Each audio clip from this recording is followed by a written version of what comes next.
ఇమ్ము తప్ప హౌస్ సభ్యులందరూ నామినేటెడ్. పడాల కళ్యాణ్ మంచోడే, కానీ ఆ నీతి కబుర్లే అవసరమా? భరణి ఇంతలా దిగజారడానికి కారణం తెగిన దివ్య భరణిల బంధం. మరి గెలుస్తుందా? ఎమాన్యుయల్ తనోజా టకా 4. సుమన్ రచ్చ గెలిచాడు, కానీ ఇంట్లో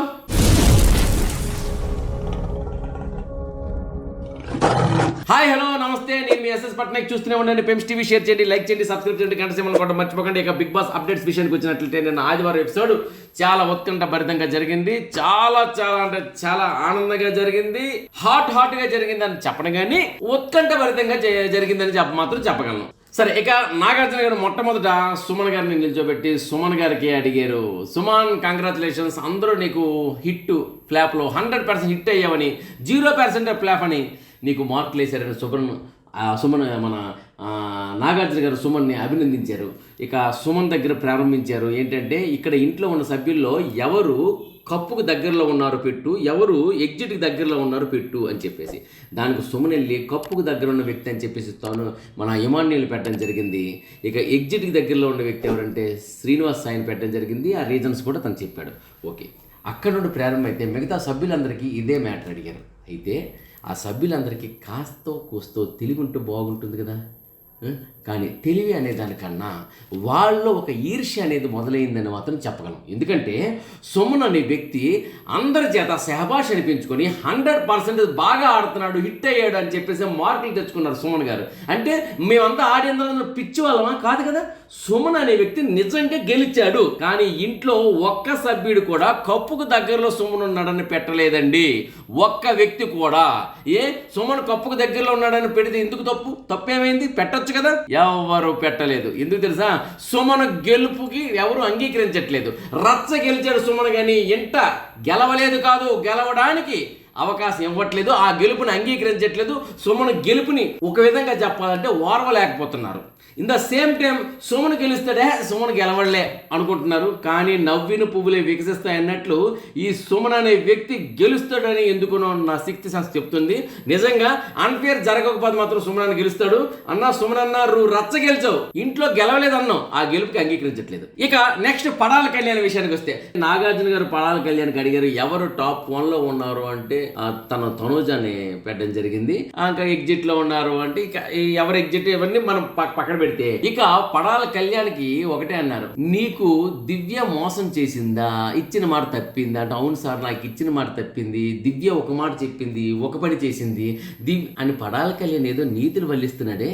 పడాల కళ్యాణ్ మంచోడే, ఆటగాడే, సమర్థత సామర్థ్యం ఉన్నవాడే. పడాల కళ్యాణ్ ఎగ్జిట్ చేశారు అన్నా సరే తను హ్యాపీగా తీసుకున్నాడు. ఇవన్నీ గ్రేట్ క్వాలిటీస్ ఉన్నాయి. కానీ ఒక నీతి చెప్తున్నాడు చూశారు, నన్ను మోసం చేసింది, ఒక మాట అని చెప్పి ఒక మాట చేసిందని, అది చాలా తప్పు. పడాల కళ్యాణ్ నువ్వు నీతిమంతుడు కావు. ఎమాన్యుయల్ దగ్గర లాస్ట్ టైము టికెట్ తీసుకున్నప్పుడు నేను తనూజాని ఎలిమినేట్ చేస్తాను. అఫ్కోర్స్ తనూజాని నామినేట్ చేయాలని కాదు మా ఉద్దేశం.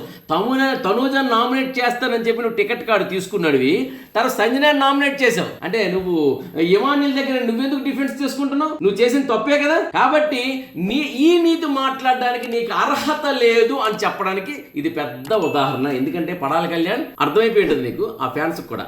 ఇక నెక్స్ట్ విషయంకి వచ్చినట్లయితే, భరణి గారు ఎంతలా దిగజారడానికి అవసరమా? యాక్చువల్గా ఏంటంటే హౌస్లో వచ్చేసి నామినేషన్ సేవ్ అన్సేఫ్ అనే విషయాల జరిగితే ఇంకొకరు సేఫ్ అయ్యారు. ఎండింగ్ లోకి వచ్చినప్పటికీ భరణి గారిని శ్రీనివాస్ సాయి ఉన్నారు. చాలా బాధాకరమైన విషయం ఏంటంటే, గతసారి రాముతో ఆయన ఉన్నారు పోటీ, ఇప్పుడు శ్రీనివాస్ సాయితో. ఇలా ఆయన ఎక్కడుండేవారు? దివ్య తీసుకొచ్చినప్పుడు టాప్ 1లో థర్డ్ వీక్ లో ఆయన పెట్టింది ఆ దివ్య.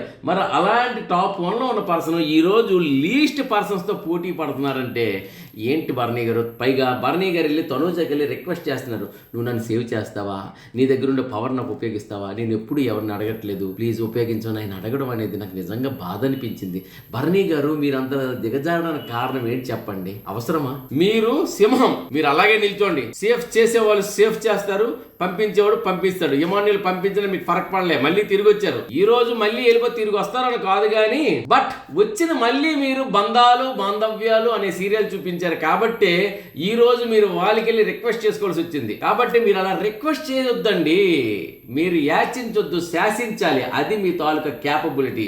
ఏదైనప్పటికీ ఆయన దిగజారిన కారణం ఏంటంటే బంధాలు బాంధవ్యాలు, రక్త సంబంధం లేని బంధాలు, బాంధవ్యాలు, ఇలా టైటిల్స్ పెట్టుకోవచ్చు మీరు. ఇక తెగిన దివ్య భరణిల బంధం. ఇక భరణి గారు వచ్చేసి నేను నామినేషన్స్ అయ్యాయి. నామినేషన్స్ లో ఒక్కొక్కరు నామినేట్ చేసుకున్నారు. భరణి గారు వచ్చేసి దివ్య నామినేట్ చేశారు. ఇది కదా వెరైటీ అంటే, దివ్య నామినేట్ చేశారు, ఊహించినది. సో ఇక్కడ భరణి గారు దివ్య నామినేట్ చేసి రీజన్స్ చెప్పినప్పుడు ఆ రీజన్స్ ని యాక్సెప్ట్ చేయలేదు దివ్య. రీజన్స్ యాక్సెప్ట్ చేయకుండా తను ఒకటే అంది, సరే మీ రీజన్స్ మీకు ఉండొచ్చు కానీ ఏంటి కారణాలు, బలమైన కారణాలు చెప్పండి అన్నట్టు మాట్లాడారు. అయితే రాత్రి మనం ఎపిసోడ్ చూస్తాం, ఎడిటింగ్ లో ఎంత ఉంటుందో మరి తెలియదు కానీ చూస్తాం. చూసిన తర్వాత ఆయన ఒకటే ఫైనల్ ఒకటే, ఇక నుండి మీ ఆట మీరు ఆడుకోండి, నా ఆట నేను ఆడుకుంటున్నా అని దివ్య అంది. ఇప్పుడు అన్నం ఏంటి, అసలు నువ్వు వచ్చినప్పుడే అన్నావు కదా ఎవరాట ఆట ఆడుకోవాలండి దివ్య, మరి ఈ రోజు నువ్వు ప్రత్యేకించి మీ ఆట మీరు ఆడుకోండి, నా ఆట నేను ఆడుకుంటానని చెప్పడం ఏంటి?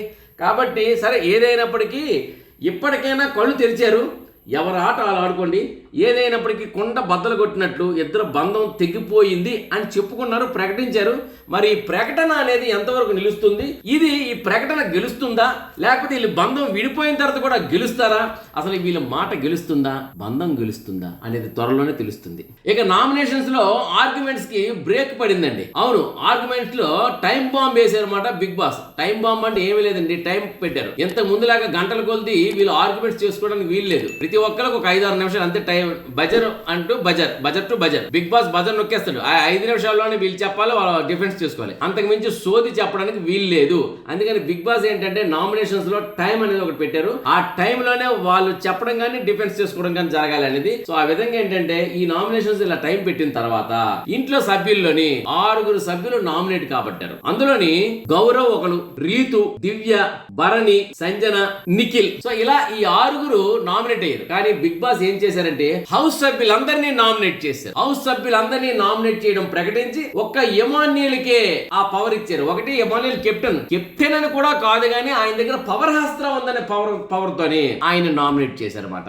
సో ఒక ఎమాన్యుయల్ తప్ప మిగతా ఇంటి సభ్యులందరూ కూడా నామినేట్ కాబడ్డారు. అంటే నామినేషన్ లిస్ట్ లో 6 ఉన్నారు కానీ బిగ్ బాస్ లిస్ట్ లో ఉన్న వ్యక్తి ఆ 6 లేరు అని నాకు డౌట్. అందుకనే బిగ్ బాస్ ఏం చేశారు, నేను అనుకునే వ్యక్తి 6 లేరే అని నువ్వు పని చేస్తే పోలా, మొత్తం నామినేట్ చేస్తే నేను అనుకునే వ్యక్తి నామినేషన్ ఉంటారు కదా అని తెలివితేటలు బిగ్ బాస్ ఉపయోగించి నామినేట్ చేసినట్టుంది. ఏదైనప్పటికీ అందరూ నామినేటెడ్, ఒక్క ఎమాన్యుయల్ తప్ప.